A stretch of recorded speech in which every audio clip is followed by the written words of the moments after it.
Gideny o gitawag nga hinimo-himo ni Vice President Sara Duterte ang mga istoryang nang labay daw siya og laptop siyang legal counsel nga si Attorney Michael Poa.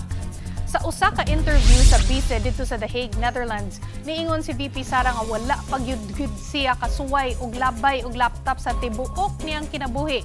Labi na kay dili man siya tigamit og laptop.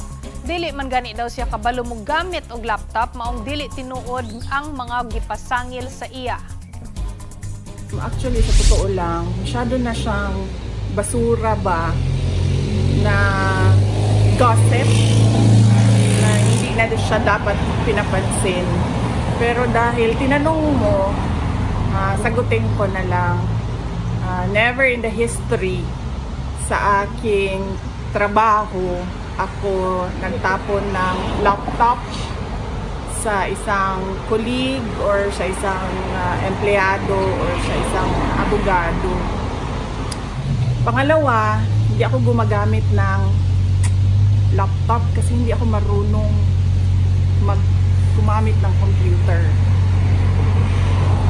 Sa lahat ng mga documents, nire-rely ko lang yan sa kasamahan sa opisina.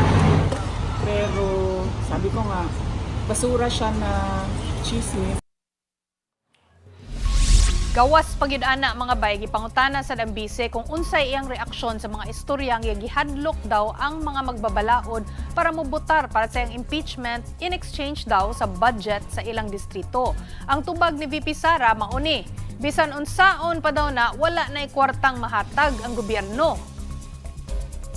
Zero na talaga, wala ng pera. Uy.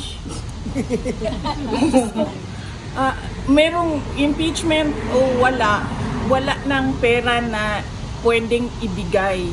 Pag binigay pa yan nila ang pang-MOOE sa mga congressman, hindi na mag-function ang gobyerno.